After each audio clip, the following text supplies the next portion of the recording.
So we're in the chapter 4, and the semester in a lot of ways has been sort of driving to this point where we can start to analyze chemical reactions.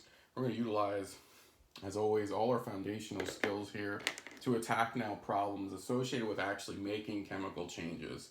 We're working towards being able to make predictions then based off of reactant information. And so this is really the crux of much of the work in chemistry. And, the first thing we have to do is get comfortable with writing reactions and balancing reactions. And it's really all about the law of mass conservation. And what the law of conservation of mass tells us, law of mass conservation, is that in a chemical reaction, mass cannot be created or destroyed. So whatever you have in terms of mass before the reaction, that's the same as the mass after the reaction. Now for us, looking at chemical reactions, what that means is we're going to start with a certain number of atoms before the reaction takes place, and we have to have the same number of atoms after. Now those atoms are going to be rearranged. We're still going to have a chemical change occur, okay? But the strict number of them, okay, the absolute number of atoms on the left-hand side of a reaction and the right-hand side of a reaction have to be equal. So a little example to start with, you're going to be given word problems at times, and what we have to do is interpret the words in a problem to a chemical reaction. So we have to be up on our nomenclature, we have to be really comfortable with our naming. Hydrogen gas reacts with oxygen gas to make water, okay? So there's everything here to build a reaction, and then what we can do with that reaction is we can balance the reaction so that it falls in line with the law of mass conservation, okay? So let's interpret the words first. We have hydrogen gas, all right? Hydrogen, right, ends in GEN, so I remember that is actually H2 gas. This reacts with oxygen gas, and I know we went over reactions earlier in the semester, but it's implying that oxygen and hydrogen are reactants just by the word reacts there. We're going to show them coming together with a plus sign. I'm going to leave space in front of each of these so that if I need to, I can balance things by adding a coefficient, and you'll see what I mean in a second. I then am going to draw an arrow because it says these guys are changing and they're making water. Now water not only implies H2O, it also tells me that it's H2O liquid. If it was ice, it would be H2O solid, and if it was steam, it would be H2O gas, okay? I also leave a space in front of the H2O because now we start to do what's known as stoichiometry. We start to apply mass conservation, right? By thinking about how many molecules need to come together to give you a balance of atoms on the left-hand side and atoms on the right-hand side. So for example, if I look here, I can look and see that there's two H's on this side of the reaction and two H's on this side of the reaction. So it looks like, in terms of mass conservation, I'm set. But then I have an issue. It looks like there's two oxygens here and there's only one oxygen here, okay? Some people initially, and please don't do this, some people initially are tempted to change this into a 2, but what's the issue with that? Remember, if you change, right, how many atoms are grouped together, you're changing the substance. So if I would write this as H2O2, is that water anymore? Well, no, we know that that's hydrogen peroxide. So what do we do instead, right? What we do is we add coefficients in front of the species. That tells us how many of those species we can make. So if I have two oxygens, how many waters could I possibly make? Well, I could make 2 of them, all right? And now it looks like my oxygens are balanced in terms of atoms before and atoms after, all right? But now it looks like I have 4 hydrogens here and only 2 hydrogens here. So I'm gonna come here and place a 2 there, okay? So this is essentially what we need to do when we're starting balancing equations. We do this guess and check thing. We count here, we introduce coefficients, and then at the end you do one last check. Let's count H's on each side. 2 H2s, so there's 4 total H's. 2 H2, okay, so there's 4 total H's here. 2 oxygens and 2 oxygens, right? So then you're set in terms of the balanced chemical reaction, right? So balancing chemical reactions, it really is just kind of like this guess and check, getting used to some things that you'll see, and I'll try to point them out when we do examples. Some things to pay attention to, maybe one trick I can kind of show you. But other than that, it's honestly counting on the left and right, and then introducing coefficients to make sure you're not violating the law of mass conservation. Big thing, all right, now, that's important. associated with, all right, that's an important sort of idea associated with balancing chemical reactions, is we can actually build mole-to-mole bridges with reactions. Everything that we said about mole-to-mole bridges and how moles behave applies to our balanced chemical reaction, right? So remember the whole deal with moles is if I can say, oh yeah, two H2 molecules and one O2 molecule come together to make two H2O molecules, whatever I can say about individual species, I can say about moles. So in the context of a reaction, right, 2H2 is equivalent to 1O2. So 2 moles of H2 is equivalent to 1 mole of O2 in the context of this reaction. And we know that equivalencies can be built to make conversion factors. So essentially you can look at a reaction and you can look at the different combinations, and just like you could look at an individual species and say there's 2 H's here, or there's 2 H's for every 1 O in H2O, you're already comfortable with that? It's the exact same idea, except now we look at these stoichiometric coefficients. So the mole-to-mole bridges that could be built here are 2 moles of H2 in this reaction is equal to 2 moles of H2O. And how do I figure that out? I just pull up the stoichiometric coefficient. It's an equivalency, and then I can build my 2 conversion factors from there. 2 moles of H2 is equal to 1 mole of O2. And again, I could build 2 conversion factors from there. And finally, 1 mole of O2 is equal to 2 moles of H2O. Okay? So again, now we have, in the context of this reaction, a method, right, to get information change between species. To take information about one chemical species and convert it over to information about a different chemical species. Okay? So now keep this reaction in mind. We're able to answer questions that sound familiar now, and like I keep mentioning, the context just has changed.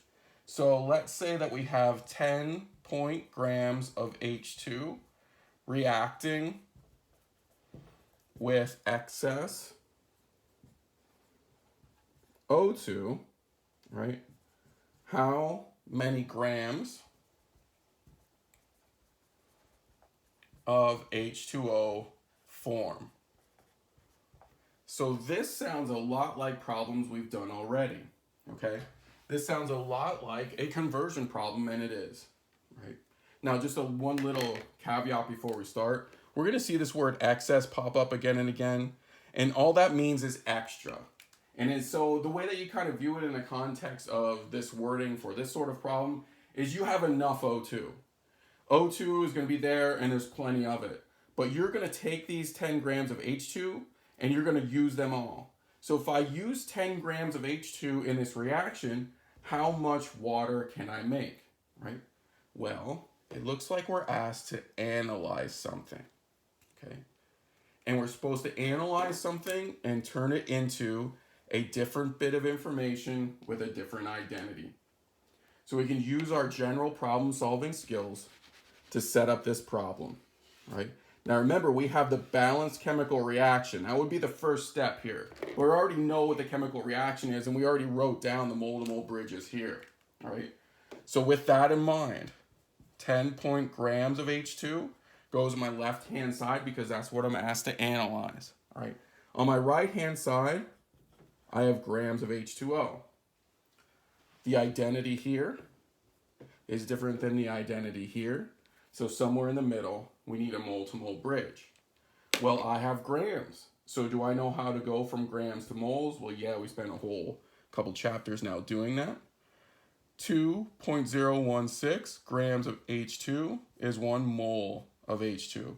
And I get that number from the periodic table, right? I look at 2 H's, add them together, you get 2.016 grams of H2, right? Now, I'm in the units of moles, so now I can use my bridge. Now I can go ahead and change identity. And in the context of that water reaction that we wrote, 2H2 gas, right, is equal to 2H2O being made. So 2 moles of H2 is equivalent to 2 moles of H2O. So it really feels familiar. It feels exactly like the same sort of logic structure we built before, and we did that on purpose so that we can transition real easily into these sorts of problems where the mole-to-mole bridges are now just coming from our balanced stoichiometric coefficients. All right. To get to grams of H2O, we look at the molar mass. 1 mole of H2O is 18.016 grams of H2O. And remember that when you calculate that molar mass, the oxygen limits us to only 2 places past the decimal point, where this molar mass would be good all the way to 3 places past the decimal point when you do your addition steps. So I plug this in my calculator, and I get 89.36 grams of H2O, but then Chem 101 flags me and says, hey, hold on, you didn't use the correct number of significant figures. And so then I remember that this initial value here would limit me, because this is 2 significant figures, 4 significant figures, exact, and 4 significant figures. So the final answer that I report is 89 grams of H2O. So again, the point I want to make here is it's just an extra step. It's balancing a chemical reaction. It's being able to build those stoichiometric coefficients and then realizing that your bridges are coming from there. Other than that, this feels like things that we've done before. All right. To drive that point home, let's do one more example together. And it's an example from a slideshow, but it's actually in your chapter 3 slideshow. So this book kind of organizes things a bit differently. So I apologize for that, but I'm letting you kind of know up front here. What we're going to do now is look at a specific slide that sets up a problem. And this is in chapter 3, the slides for chapter 3. And if you look at slide 3, all right, look at slide 3.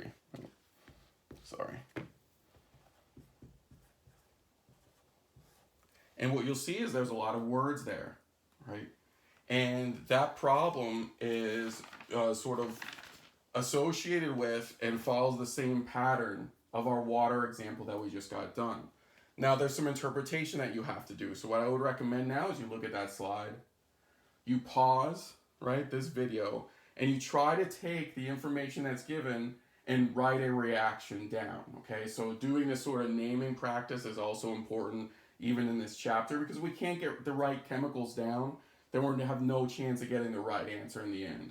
So take a second, try to just test yourself and make sure you could write down the chemicals involved in this reaction. Right. So hopefully you're able to do that. Hopefully you practice that a bit. What you get out in the end is copper 1 sulfide is Cu2S. You're given that it's an ore, or you're given some sort of information there that tells you that it's solid. It's roasted, which means it's reacted with O2 gas, right? And what we make is copper 1 oxide, right? Which is solid, because it says it's a powder, and then SO2 gas. And I just ran out of space, and that's why I'm writing it down there, but you probably have room in your notes to write it all in one line, okay? So this is the chemical reaction that the chapter 3 slide actually shows, okay? Now what we have to do is we have to balance it, right? So we have spaces here to make sure that we don't violate mass conservation. We have to go ahead and write, all right, stoichiometric coefficients to make sure that everything kind of balances out, right? Now, one thing I will say is, this is the one kind of tip and trick I have, is see how copper only shows up in one spot on each side? That means there's a ratio that has to be set here, okay? Sulfur, same thing. Sulfur only shows up in one spot on one side, okay, on each side, okay? Oxygen's a bit more tricky, because oxygen shows up in one spot here, but 2 spots here. Whenever you see that, what you're going to tell yourself is, hey, I'm just going to do oxygen last, okay? Because that's going to be the most tricky one. I'm going to establish these ratios that I have to establish, and then from there, I'll go ahead and introduce stoichiometric coefficients and do The tricky one that shows up in multiple spots on a side last. Okay, so let's look at copper. 2 coppers, 2 coppers. Okay, we're set there. Let's look at sulfur. 1 sulfur, 1 sulfur. Okay, we're set there. We don't need to introduce anything. The 1's implied, all right, so we're all good with that stoichiometric coefficient, except there's 2 oxygens here and there's 3 oxygens here, all right? I'm going to show you 2 different ways to think about this, all right? There's 3 oxygens here, there's 2 here. I just need 1 extra O on this side. Well, O2 is the chunk, it's the molecule, it's the actual piece that's introduced the reaction. So if I need 1 O, well, I can't get that from an O2. So there's 2 different ways to think about it, all right? Well, what if I had a half of an O2? Essentially, a half of an O2 is an O. So if I had 1.5, which is the same as 3 halves O2, right? 3 halves O2. Well then, 3 halves of an O2. So I have 1 full O2 and an extra O. Okay, then I would have 3 O's here and 3 O's there, and I'm balanced. And this is actually balanced at this point, okay? Now, it's not whole number balancing, right? So what we could do is we could take everything here and multiply through by 2. And so if you do that, you're able to build a balanced chemical reaction with whole number coefficients, okay? Now, the other thing, or the other thought process, okay, yeah, sorry. Let's go through this. See how there's 4 coppers here, 4 coppers, 2 sulfurs, 2 sulfurs, 6 oxygens, 1, 2, 3, 4, 5, 6 oxygens. Everything's completely balanced now, right? Some people find that like using a half of a thing is tricky. Hopefully you kind of get it. The other thing that you can do is when you're in this position, what you can think about is a common factor. So essentially what I have on this side is I have 2 oxygens. And on this side, I have 3 oxygens. So you have to kind of think about a common factor between 3 and 2 that will lead to balancing, okay? And the easiest thing to do here for this situation is, okay, yeah, if I can somehow work to 6, okay? If I can work to that special number 6, then I'll make sure that my oxygens are balanced, right? So one way to do that is, right, to write a 3 here, and to write a 2 here, and a 2 here. Now if we look at this, right, I'll have 4 oxygens from this species, 2 oxygens from this species, 6 oxygens here, we're set, except I have 4 coppers here and only 2 here, and 2 sulfurs here and only 1 here, but then that is remedied by putting a 2 out front. So you want to kind of mess around with these enough to get comfortable with something that works for you. You could use that method of half a molecule and then multiply through by a coefficient, or you could kind of think about a common factor for these more complicated balancing problems. But notice it's still guess and check. It's still counting on the left, counting on the right, coming up with those whole number coefficients that we now can use as mole-to-mole bridges. So if you look at this chapter 3, slideshow slide, right? If you look at it, what you'll see is a series of conversions they ask you to do. And A says, hold on, start with 10.0 moles of Cu2S and convert it to moles of O2. So we use our general thought process. Identity is different here. We have a chemical reaction now to work with. If the identity is different, I need to work to moles and then use my mole-to-mole bridge. That's just a tried and true method to do these problems. Well, I don't even have to work towards moles here because moles is given as the unit. So I can come here and write my bridge. Now remember, in the context of a reaction, your bridge comes from all these coefficients that you wrote down. So for this reaction, there are 2 moles of Cu2S for every 3 moles of O2, right? Same idea as before, we're just pulling these coefficients down to the correct place. So I do this math, and what we get is 15.0 moles of O2. And why is that 0.0 needed? We have 3 significant figures here. This is exact because you can use the word exactly to describe the conversion. So our final answer is 15.0 moles of O2. Part B is a little harder. Here's a situation where you can pause the video and see if you can set up part B. See if you can do it. All right. Give you just a moment more to pause if you want to. Try to think about where you're starting, where you're going, and setting up something in the middle that converts identity. So when I look at part B, right, it tells me to start with 10.0 moles of Cu2S again, of the copper 1 sulfide. And now it asks me to get to grams of SO2 on this side. Right, grams of SO2. So again, I'm in a situation where the identity has changed, and so I'm going to need a mole-to-mole bridge in the middle. And actually, I'm already in moles, so that's nice. So if I look at this, I can use the balanced stoichiometric coefficients for 2 moles of Cu2S. What we end up with is 2 moles of SO2, right? Now, I'm asked for grams of SO2. Do I know of a relationship between moles of SO2 and grams of SO2? Absolutely. I can use the molar mass from the periodic table. So if I look at the periodic table, right, for every 1 mole of SO2, there's 64.07 grams of SO2. I plug all this in my calculator and I pay attention to significant figures because my calculator spits out 640.7 grams of SO2, but I would only have 3 significant figures. So my final answer is 641 grams of SO2. And again, you should feel confident that you know how to do these problems because you do. Realize that once you have this balanced chemical reaction, we're just doing the same sort of conversions that we've done before, all right? Now, part C, I'm actually going to give you to do yourself, right? And it involves some interesting steps. And if you get stuck, please reach out to me. But part C involves doing similar conversions, except you actually have to work towards moles. And I'll give you the final answer. The final answer is 0.959 kilograms of oxygen. Okay, and that's to the correct number of significant figures. So make sure you understand the general process. Have confidence that you know how to do it because you really do.